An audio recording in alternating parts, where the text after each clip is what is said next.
I'd like to make a couple of real brief administrative remarks. We're supposed to talk this evening for about 8 or 10 minutes about what a real man is. And I will address that momentarily. But I would like to introduce you to what I know is a real woman. I'd like to introduce to you this pretty blonde-haired lady back here is my wife, Sharon. We've been married for 53 years. I told her many years ago, I said, honey, if I were you, married to me, I would have packed my crap up and left years and years before now. She raised me and her other 2 sons. And I mean that. The real unsung hero for those of you who are here this evening, those few, just wish there was a couple of more folks here. If you're married, the treasure of your life is your wife. The obligation that we all have is first and foremost to your wife and your children. And then my heroes, the Marine Corps. And that's what we're here this evening to talk about. I don't want to talk and don't want to mention anything other than 2 or 3 representatives that are in my heart for the last 45 or 46 years. One, in these turbulent times that we have right now, the Black Sergeant. Probably one of the most outstanding men that I have ever had the privilege of knowing, of serving with, and being in combat with. His name is Pullis Ray Jacobs, who called himself Jake the Snake. You will pardon me, ladies, whose shit isn't fake. And it wasn't. He led a patrol out of the Khe Sanh combat base after the siege. Took his squad.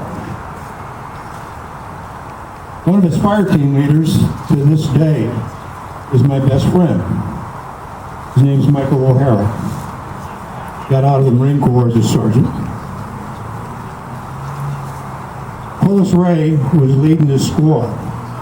He took a 13.5 across the back between his flesh and his flak jacket.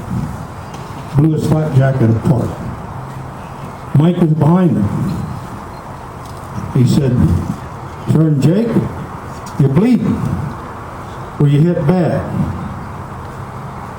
Jake said, "Uncle O'Hara, you get your ass on up, take point. I'm okay." When they got back, they took 182 stitches in his back. And he did not let himself be evacuated. When he finally rotated out a year later,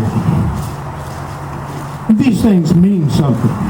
My good friend, Jim Taylor, the Silver Star recipient, you saw that, the Purple Heart.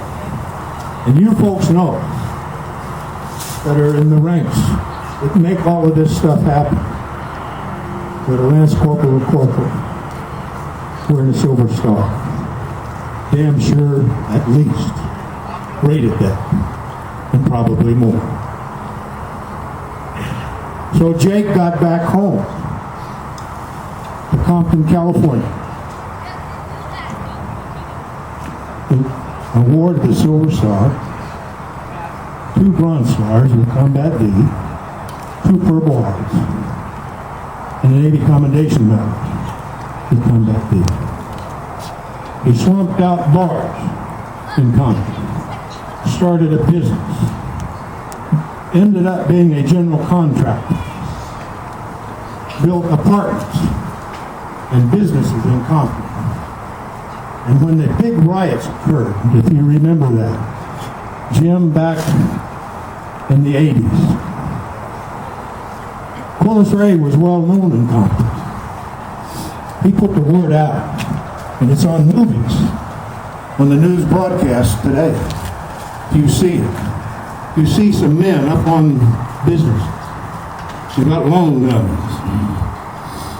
Quillis Ray, Jake the Snake, put the word out to the brothers in Compton. If they came pissing with his businesses, that he and his partners would kill every damn one of them. And he didn't lose a bill. Jake's not with us now. I'm sad to say. He would be the one here today to talk with you about what a man is, because he was one of the best men that I have ever known in my life. He and Corporal O'Hara. And I'll tell you something else I wasn't going to touch tonight, that just popped in my mind. There's a DVD out in these turbulent times that we're in now. Mike is from down in southern Indiana. They don't get any more redneck than that. But in the interview, Michael O'Hara is sitting on a couch with Sergeant Jacobs. And this is almost a quote. And it's on the DVD. He said, "I don't know.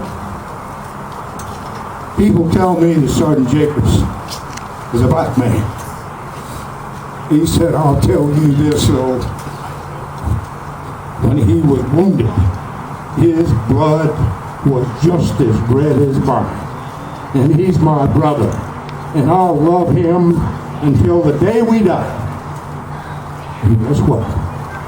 Mike and I had the privilege and the honor of escorting Sergeant Quillis Ray Jacobs to his final resting place in Inglewood Park Cemetery. He died of Agent Orange cancer. But he fought it, I mean, right down to parade rest. So that's one of my men heroes.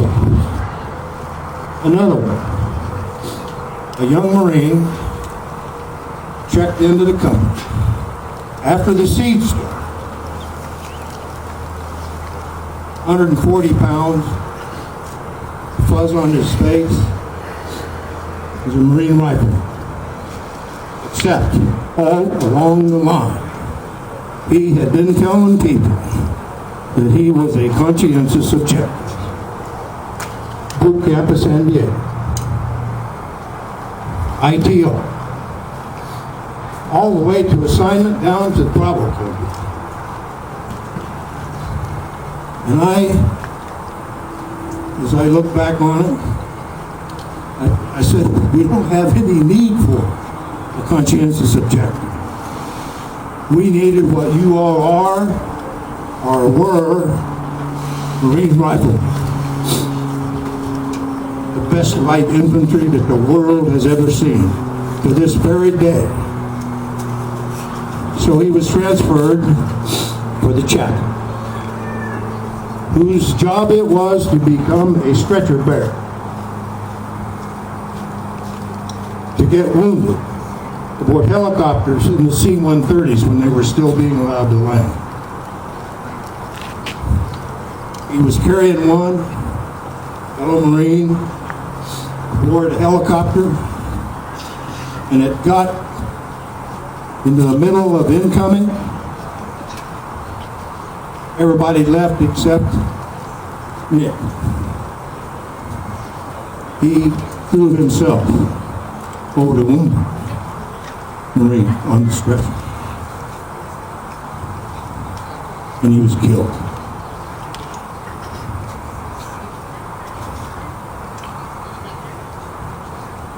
And his dad was a retired minister, his mother received his posthumous Navy Cross. Another real man.